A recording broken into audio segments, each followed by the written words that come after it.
Welcome to Shubham bytes. Last lecture में हम लोगों ने देखा था नो आर्गुमेंट कंस्ट्रक्टर। इस लेक्चर में हम लोग देखेंगे पैरामीटराइज्ड कंस्ट्रक्टर। हम लोगों ने डेफिनेशन देख लिया था कि पैरामीटराइज्ड कंस्ट्रक्टर क्या होता है। A constructor which have a formal argument is known as a parameterized constructor. ऐसा कंस्ट्रक्टर जिसके पास फॉर्मल आर्गुमेंट हो उसे हम कहते हैं पैरामीटराइज्ड कंस्ट्रक्टर। तो चलिए स्टार्ट करते हैं पैरामीटराइज्ड कंस्ट्रक्टर की कोडिंग मतलब देखते हैं वो कैसी इंप्लीमेंटेशन होती है उसकी। ओके, तो चलिए स्टार्ट करते हैं। मैं क्या करता हूँ, पहले इन सबको डिलीट करता हूँ यहाँ से। सेम एग्जांपल लेंगे हम लोग, सेम प्रोग्राम में है ना। यहाँ लिखता हूँ मैं parameterized constructor. Okay, parameterized constructor. चलिए अब देखिए हम लोगों ने क्या किया, दो वेरिएबल ले लिए, एक मॉडल, एक जो स्ट्रिंग टाइप का, एक इंटीजर टाइप का ईयर है ना। तो चलिए बनाते हैं पैरामीटराइज्ड कंस्ट्रक्टर। तो मैं बनाता हूँ पब्लिक कंस्ट्रक्टर टाइप। अब ये लेगा दो पैरामीटर या फिर कह सकते हो दो फॉर्मल आर्गुमेंट। देखिए हम लोग क्या करते हैं,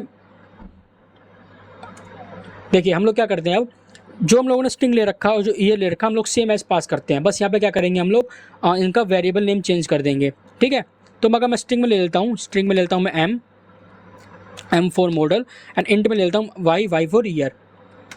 ओके, अब ये क्या हुआ, ये अपने अंदर दो पैरामीटर ले रहा है। दोनों पैरामीटर क्या है, एक स्ट्रिंग टाइप का, एक इंटीजर टाइप का है। ओके, हम लोगों ने पहले असाइन कर रखा है स्ट्रिंग में मॉडल है और ईयर है। अब हम क्या करेंगे, एक पैरामीटराइज्ड कंस्ट्रक्टर की मदद से मॉडल और ईयर में वैल्यू असाइन करेंगे। तो कैसे करेंगे, अब देखिए। अगर मैं लिख दूँ मॉडल इजकल टू में एम और ईयर इजकल टू में वाई, अब जो भी वैल्यू यहाँ पे असाइन होगी, जैसे मान लीजिए आप मॉडल में एम में दे रहे हैं टाटा हैरियर, तो वो क्या होगा, स्ट्रिंग मॉडल में जाके असाइन हो जाएगा, मतलब मॉडल की वैल्यू यहाँ पे असाइन हो जाएगी ऑटोमेटिक। ओके, अगर आप ईयर में दे रहे हैं 2024, तो वो क्या होगा, देखिए मैं यहाँ पे इक्वल साइन लगा दूँ। इसका मतलब क्या है कि जो भी एम में वैल्यू डालेंगे हम लोग यहाँ पे, वो क्या होगा, वो मॉडल में जाके असाइन हो जाएगा। और जो वाई है, वाई में जो भी वैल्यू डालेंगे हम लोग, क्या होगा, वो ईयर में जाके असाइन हो जाएगा। ओके, ये हमारा हो गया कंस्ट्रक्टर टाइप का पैरामीटराइज्ड कंस्ट्रक्टर का एग्जाम्पल। ओके, अब नेक्स्ट स्टेप क्या है कि अभी असाइन तो हो गए, अब हमें क्या करना है, इसको डिस्प्ले करना है। तो डिस्प्ले कैसे करते हैं पता है आप लोगों को, बनाते हैं एक नया method, public void show details always use camel case. Okay bro, ये क्या करेगा, ये इस आउट करेगा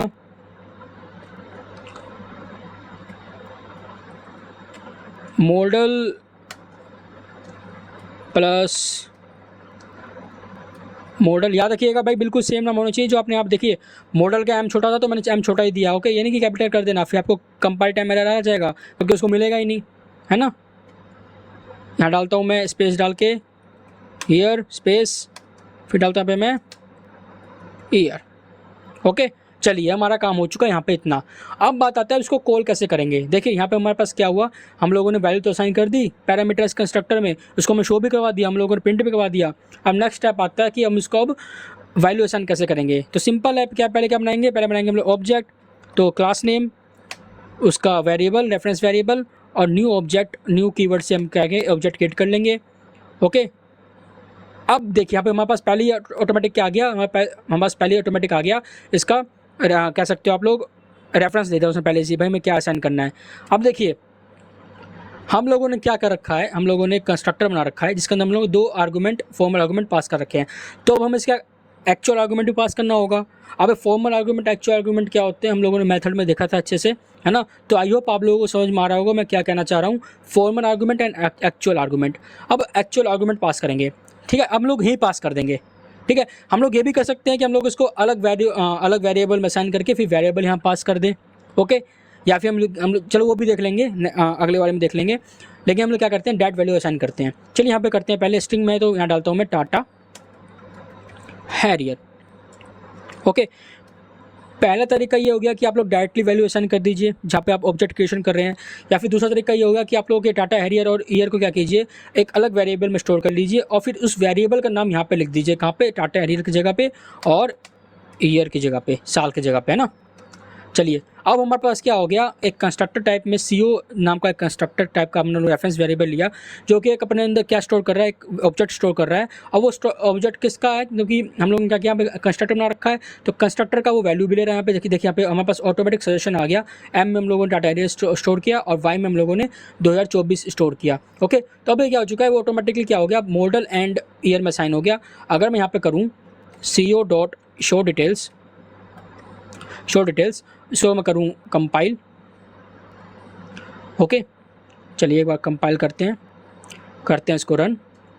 देखिए मॉडल डाटा हैरियर ईयर 2024। अगर आप लोग लगता है कि मैं पिछला प्रोग्राम दिखा रहा हूँ तो आप लोग गलत हैं।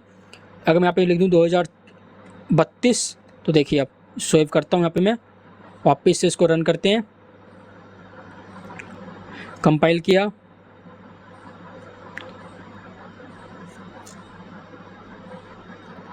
देखिए model data Harrier year 2032।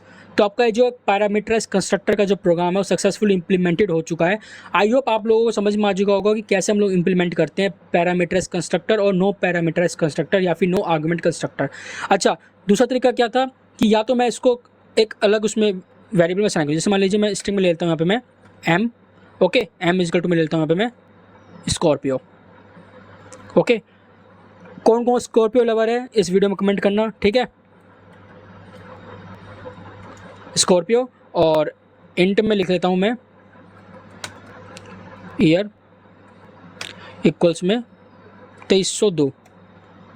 Okay, अब आप लोग कहोगे कि भाई हम लोगों ने पहले असाइन कर दिया M और ईयर पहले हमने असाइन कर दिया, तो यहाँ से देखिएगा कि भाई ये अलग ब्लॉक का वेरिएबल है, वो अलग ब्लॉक का वेरिएबल है, तो हम लोग अलग अलग ब्लॉक में सेम नेम के वेरिएबल ले सकते हैं। ओके, अब ऐसा, अब देखिए यहाँ पे मैं अगर दूसरे इसी सेम ब्लॉक में, देखिए ब्लॉक क्या है, इस पैरेंथेसिस लेके इस पैरेंथेसिस तक, अगर मैं इसी ब्लॉक में सेम नाम का वेरिएबल लूँ तो वहाँ पर हमें क्या करेगा, एरर थ्रो करेगा। लेकिन ये क्या दोनों अलग अलग ब्लॉक के हैं, तो मैंने क्या किया है, मैंने ले सकता हूँ उसको, है ना।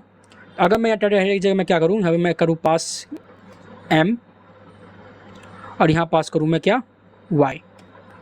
ओके, ईयर है ईयर। देखिए कोई कंपाइलेशन, कोई एरर नहीं आया, क्यों, क्योंकि हम लोगों ने क्या किया, स्कॉर्पियो और ईयर को हम लोगों ने अलग वेरिएबल में स्टोर कर दिया और उसको यहाँ पर हमने पास कर दिया। ओके, ये दूसरा तरीका हो गया हमारे पास।